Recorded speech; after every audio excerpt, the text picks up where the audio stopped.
നമസ്കാരം. കഴിഞ്ഞ വീഡിയോയിൽ നമ്മൾ ദശാവതാര കഥകളിലെ മത്സ്യ അവതാരത്തിനെ പറ്റിയാണ് പറഞ്ഞത്. ഇത്തവണ നമ്മൾ ഭഗവാൻ മഹാവിഷ്ണുവിന്റെ രണ്ടാമത്തെ അവതാരമായ കൂർമ്മ അവതാരത്തിനെ പറ്റിയുള്ള കഥകളാണ്. അതിനു മുന്നെയായി പുരാണങ്ങൾ എന്താണെന്ന് നമുക്കൊന്ന് നോക്കാം. പുരാ അഭി നവ ഏവം.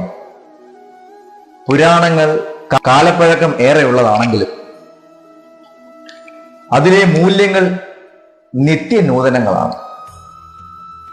ഏറെ പഴക്കമുള്ള ഗ്രന്ഥങ്ങളും അവയിലെ കഥകളുമാണെങ്കിലും ഇന്നും നമ്മുടെ നിത്യജീവിതത്തിനോട് നമ്മൾക്ക് അതിനെ ചേർത്ത് വെക്കാൻ പറ്റുന്ന മൂല്യങ്ങളാണ് ഇന്നും അതിലുള്ളത്. വാക്യാന ഉപാഖ്യാനം ഗാഥാഭിഹി കൽപ്പശുദ്ധിഭി പുരാണ സംഹിത ചക്രേ പുരാണാർത്ഥേ വിശാരദാഹ എന്നാണ് വിഷ്ണു പുരാണത്തിൽ പുരാണത്തെപ്പറ്റി പരാമർശിച്ചിട്ടുള്ളത്. പ്രപഞ്ച സത്യങ്ങളെയും ദാർശനികപരമായ ഉപദേശങ്ങളെയും ധർമ്മസംഹിതകളെയും സാധാരണ മനുഷ്യർക്ക് കൂടി ഉൾക്കൊള്ളാൻ കഴിയുന്ന വിധത്തിൽ ചിട്ടപ്പെടുത്തിയിരിക്കുന്ന ഗ്രന്ഥങ്ങളാണ് പുരാണങ്ങൾ.